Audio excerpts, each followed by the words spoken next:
Karachi development authority KDA میں مزدور union کے جنرل سیکرٹری پرویز ہمایوں کے انتقال کے بعد جہاں آگ افسردہ تھی اور KDA کی تمام یونین ان کا احترام بھی کرتی تھی، اس حوالے سے مزدور یونین نے آج خصوصی طور پر تعزیتی ریفرنس اور فاتح خوانی کا اہتمام کیا تھا۔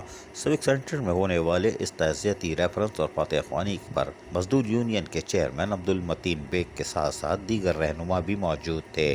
اس موقع پر مزدور یونین کے چیئرمین عبدالمتین بیگ نے خصوصی طور پر دعا کرائی اور مرحوم پرویز ہمایوں کے لیے جہاں فاتح خوانی کی، وہیں KDA کی بحالی، ملازمین کی خوشحالی اور پاکستان کی خوشحالی کے لیے بھی خصوصی طور پر دعا کی گئی۔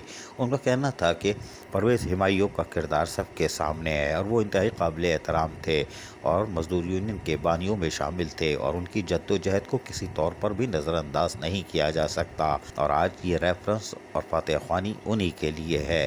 جبکہ ان کا کہنا تھا کہ پرویز ہمایوں نے ہمیشہ محنت کشوں کے حقوق کی بحالی اور ان کے جائز مراد کی فراہمی کے لیے جدوجہد میں اہم کردار ادا کیا ہے۔ اس موقع پر مزدور یونین کے چیئرمین عبدالمتین شیخ نے KDA سے تعلق رکھنے والے افسران و ملازمین جو کہ وفات پا چکے ہیں ان کے لیے اجتماعی طور پر بھی دعا فاتح خوانی کی۔ عزیز عارف، KBS بلدیاتی نیوز کراچی۔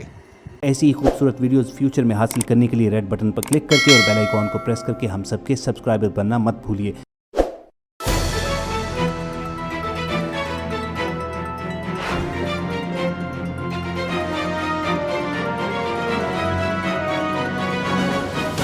KBS بلدیاتی نیوز۔